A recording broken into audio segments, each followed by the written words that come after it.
নাট্যকর্মীদের আমাদের কালিন্দী নাট্য সৃজনের সমস্ত সভ্যের পক্ষ থেকে আন্তরিক প্রীতি ও শুভেচ্ছা। দুদিনের জন্য এসেছি আপনাদের সামনে, আপনারা আসুন, আশা করি নিরাশ হবেন। দুদিনে আজকে আছে আরো 2টি নাটক এই উদ্বোধনের পর, আগামীকাল 3টি নাটক 5:30টায় শুরু, 8:40-এ শেষ। 3টি নাটক, তার মধ্যে একটি নকশা প্রযোজনা আছে, আমাদের অত্যন্ত প্রিয় মেয়ে ভবিষ্যতা ও অভিনয় করবে। ভালো লাগছে আপনাদের, আমাদের কাজ আপনাদের দেখা পাইনি, আপনাদের সঙ্গে আমাদের সাক্ষাৎ পাইনি। কাল যখন শেষ নাটকটা করে বাড়ি যাব, যেন আমরা সেই সফলতাকে আশ্রয় করে ফেলতে পারি, এটাই আমাদের একমাত্র। আজ আমাদের এই দ্বিতীয় পর্যায়ের উদ্বোধন হবে। নাট্যোৎসবের উদ্বোধন করবেন বিশিষ্ট নাট্যজন শ্যামল দত্ত, তিনি নাট্য দলের প্রতিষ্ঠাতা, বরিষ্ঠ মানুষ। তার সঙ্গে নকশার গান পুরুষ শ্রী আশিস দাস, ওরা প্রদীপ প্রজ্বলনের মধ্যে দিয়ে এই অনুষ্ঠানের সূচনা করবেন। আগে অনুষ্ঠানের সূচনা হয়ে যাক, পরের কথা পরে। আমি 2 বিশিষ্ট জনকে, শ্রদ্ধেয় শ্যামল দত্ত এবং শ্রদ্ধেয় শ্রী আশিস দাস মহাশয়কে আগিয়ে আসতে বলছি। এই দেশে আপনারা প্রদীপ প্রজ্বলনের মধ্যে অনুষ্ঠানের উদ্বোধন করুন। গল্পগাথায় নাট্য মেলা 2025 তৃতীয় পর্যায়ে।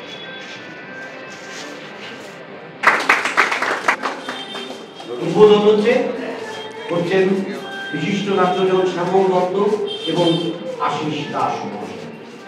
আপনাদের সবাইকে নমস্কার। আমি খুব আনন্দিত, গর্বিত আজকে এই মহতী অনুষ্ঠানে মিল্ল আমাকে আহ্বান জানিয়েছে। এবং আরেকটি বিশেষ পাওনা যে আমার অনুজ সতীর্থ আশিস আমার পাশে আছে। এটা আমার খুব গর্ব লাগছে যে পরিচিত মানুষের মুখ দেখতে খুবই ভালো লাগে সবসময়। তবে আজকে যে কালিন্দী নাট্য সৃজন 2000 সালে যার আত্মপ্রকাশ হয়েছে, এরই মধ্যে তারা প্রায় 12-14টার বেশি পূর্ণাঙ্গ নাটক, 10-12টার বেশি স্বল্পদৈর্ঘ্যের নাটক, তারা বিভিন্ন জায়গায় 20টা, 25টা, 30টা, 40টা করে শো করেছে। আমি তাদের বাহবা জানাবো।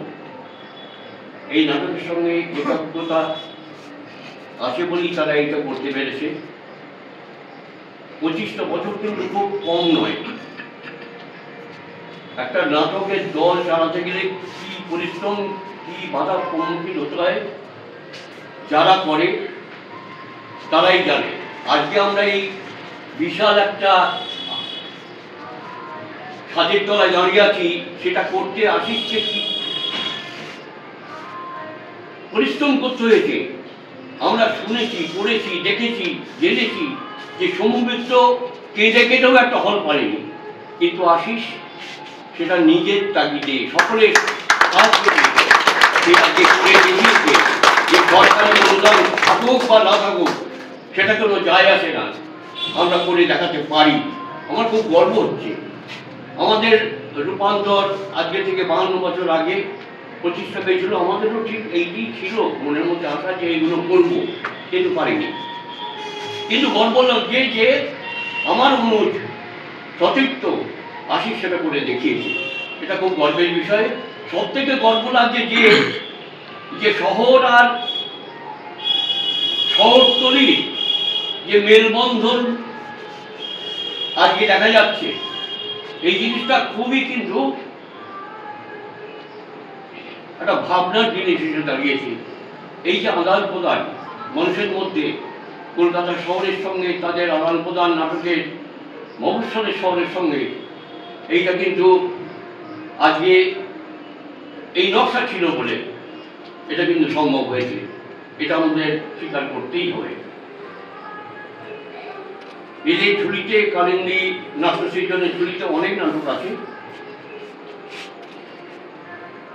পরশমণি আছে, নোনারতের গান আছে, বিকল্প আছে, সাহিংসা এবং পরিপদ আছে, প্রভাত ফিরে এসো আছে, মার্চেন্ট অফ ভেনিস আছে, বিকল্প আছে, অনেক নাটক আছে। শুধু তাই না, এটা একটা মহতি কাজ করছে যে 10ই ফেব্রুয়ারি একটা মহতি দিন, গ্রেটের জন্মদিন। সেই জন্মদিনে এরা যেখানেই থাকুক, মরুক বাঁচুক, তারা গ্রেটের উপরে এবং বিভিন্ন ইয়েতে পরিসরে তারা সেমিনার তৈরি করে। এবং সবথেকে বড় কথা যেটা আমাকে খুব উৎসাহিত করেছে, যে ভারতবর্ষের যে কোনো নাট্যশিল্পীকে, যে পরিচিত মুখ হোক আর অপরিচিত মুখ হোক, তাদের খুঁজে বের করে করে তারা ওই সময় তাদের লাইফ টাইম কন্ট্রিবিউশনের জন্যে তারা তাদের সম্মানিত করে। এটা খুব গর্বের বিষয়, কিন্তু এই জিনিসটা করা দরকার সব জায়গায়। যে যারা পেছনে কাজ করে তাদের অনেকেই চেনে না, অনেকেই জানে না, অনেকেই পৌঁছতে পারে না তারা, কিন্তু তাদের যে খুঁজে খুঁজে বের করে তাদের সম্মানিত করছে, এটা একটা বড় ব্যাপার। এছাড়াও ওরা একটা কাজ করেছে, টেলিভিশনে কাজ করেছে, সিডি বের করেছে, নাটকের ভিডিও করেছে কিনা আমি ঠিক বলতে পারবো না। আমরা যে সময় নাটক করেছি, এখানে যারা আছেন তাদের 95% হয়তো আমাদের নাটক দেখেননি, কারণ 70-80 দশকের নাটক এখানে যারা আছেন তারা দেখার সুযোগ পেয়েছেন সেটা জানি না। তবে এরা এখন যে চারিদিকে সুযোগ সুবিধাগুলো হয়েছে, ভিডিওর মাধ্যমে সেই নাটকগুলো তারা করে রাখতে পারছে। এটা পরবর্তী প্রজন্মে যারা আছেন তারা দেখতে পাবে অন্তত। আমরা দুঃখ করে লাভ নেই, এটা সময়ের বা যে সমাজের যে বিবর্তন তার উপর নির্ভর করছে এটা। তবে আরেকটা জিনিস বলি, একটা বড় কাজ করেছে, যেটা ওরা 3টে সিডি বের করেছে, যে সমস্ত লুপ্ত হারিয়ে যাওয়ার মতন প্রায় নাটকের গান, সেই গানগুলোকে ওরা 3টে সিডিতে বের করেছে। 77টা গান, তার বেশিও হতে পারে, আমার আনুমানিক 77-77টা গান তারা বের করেছে। এবং সবথেকে বড় কথা, একজন বিদগ্ধ মানুষের পেছনে সম্মতি সহযোগিতা থাকা, সেই মুরারি আয়োজিতই তাদের সেই হাত প্রসারিত করেছিলেন, এদের সঙ্গে হাত মিলিয়েছিলেন বলে এত বড় একটা কাজ করতে পেরেছে। এটা একটা আর্কাইভে রাখার মতন জিনিস। তবে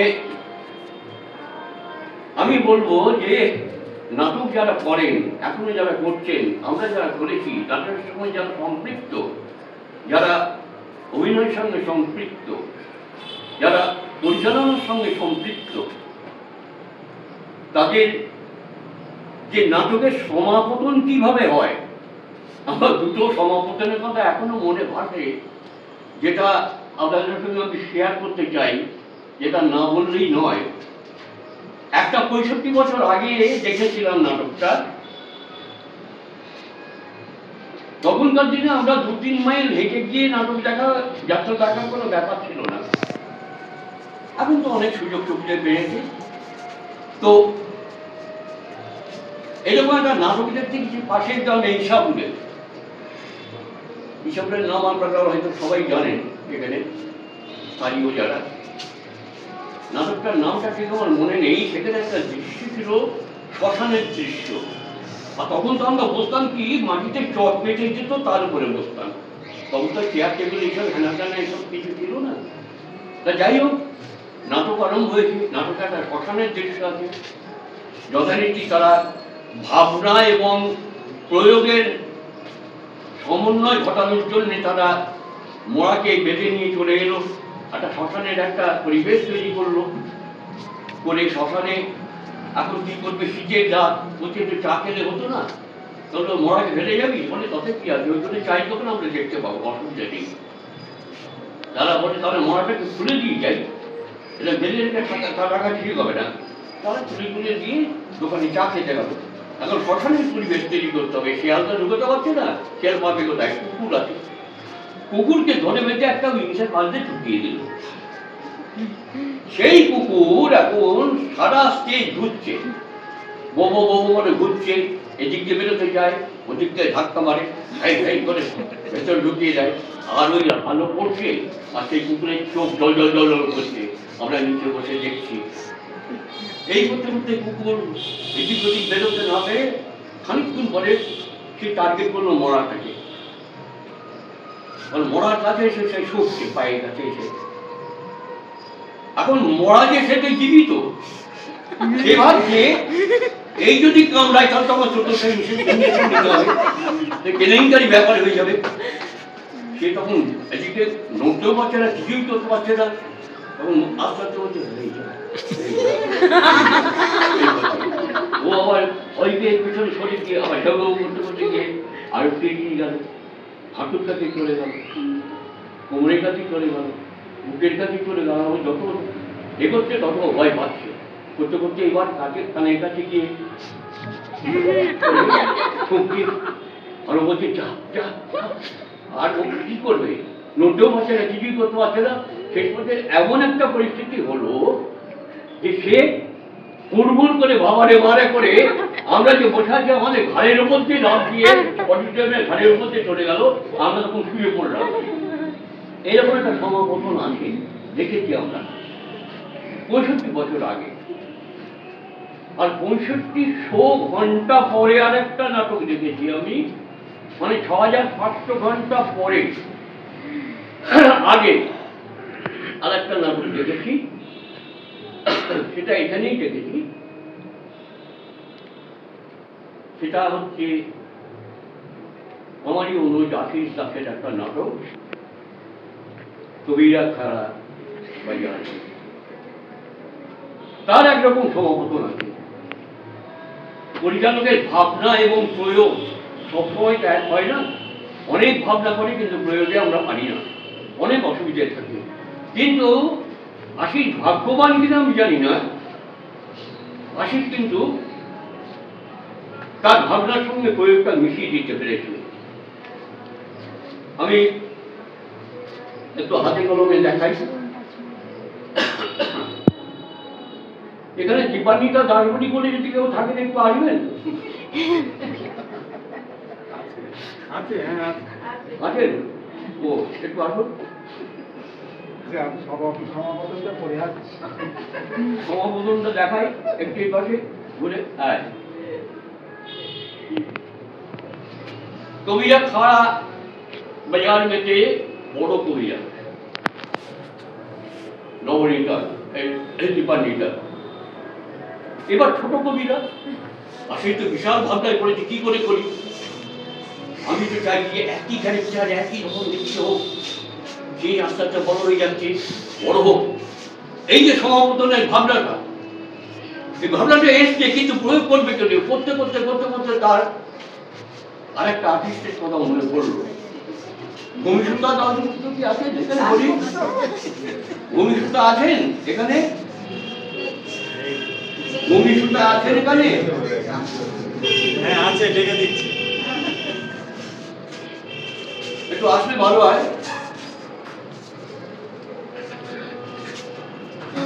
তো এই যে ভাবনাটা, পরিচালকের ভাবনা এবং প্রয়োগ, এই যে মিশ্রণ হয়ে গেল, আমরা যে পেলাম, উপলব্ধি করতে পারলাম, এটা হচ্ছে বিরাট পাওনা। এটা একরকম উপরওয়ালার আশীর্বাদ বলতে হবে আশিসের উপরে। কোথায় ভূমিসূতা নেই? তাহলে হাতাগুলো আমরা দেখাবো কি করে? এটা সবাই প্রায় দেখেছে, আপনি বাকিটা বলে দিন, বুঝে যাবে।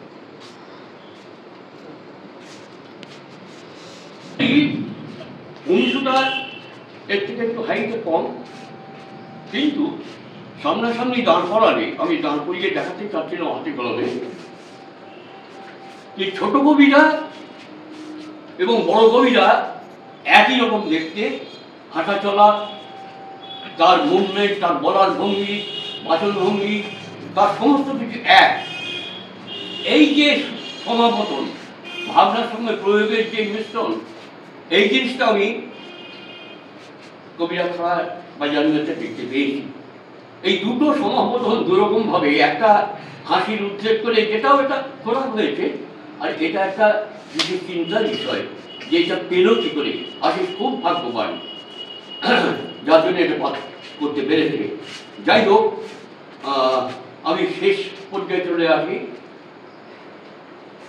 যে সালে 2000 সালে আমাদের কালিন্দী নাট্য সৃজনের আবির্ভাব, এবং 2000 সালে গোবরডাঙ্গার রূপান্তর, গোবরডাঙ্গার সব থেকে পুরনো এবং প্রথম নাট্যদল, তারা একটা সেমিনার করেছিল। সেমিনারটা 3টে পর্যায়ে হয়েছিল, জেলা স্তর, রাজ্য স্তর, জাতীয় স্তরে। সেখানে বহু বিদগ্ধ নাট্য ব্যক্তিত্বরা এসেছিলেন বলতে। তো আমি সেই বই, আমি জানি না নকশার লাইব্রেরিতে আছে কিনা, আছে, তাহলে আমি এনেছি যখন আর্কাইভে চলে যাক, এটা নকশার আর্কাইভে যাক,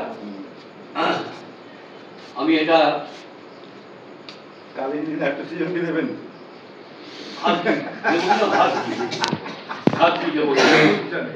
আমি এই বইটা ওদের যখন লাইব্রেরিতে আছে, তাহলে আমি এটা ওদের আর্কাইভে রাখতে বলি। লাইব্রেরিতে যারা আসছে, পড়ছে, উপকৃত হচ্ছে হোক, এবং এটা সংগ্রহশালায় থাক। এটা আমি সম্পাদকের হাতে দিয়ে দিলাম। আর একটা আমাকে এরা এত করে ডেকে এনেছে, তো তাদের একটা না পেলে খারাপ লাগে। ভাবছি কি ব্যাপার, তবে ওদের একটা ভাবনা, এর খাম নেই, এর খাম আছে, এই হচ্ছে একটা ভাবনা। এটা আমি বিলোকে দিলাম তাদের আইকার্ডে রাখার জন্য বা লাইব্রেরিতে রাখার জন্য। আমার বক্তব্য শেষ করছি, এবং পরবর্তী প্রোগ্রাম চলুক, ওই বিলোর হাতে দিয়ে দিলাম। ধন্যবাদ শ্যামলদা, অনেক ধন্যবাদ। এবার আমি আর একজনকে, যদি খারাপ যাবে না এখন আমাদের এবং আবার আসবো, এটুকু কথা দিচ্ছি, আবার এখানে কাজ করতে হবে। আমি জানি না দর্শক আছে, আমি সব জানি, জেনে আসতে পারছিলাম না। এই যে ওই রোলিং স্টোন, গ্যাদার স্টোন, এই যে রোল করে স্টোন এখন দেখা যায় থাকিয়ে যায়, খারাপ হবে না। আসুন আপনারা এবার গিয়ে কথা বলতে বসুন, আমরা নাটক শুরু করছি। এই মেলবন্ধনটা যেন থাকে, এই আশা রেখে আপনাদের অনুরোধ করছি। কেমন?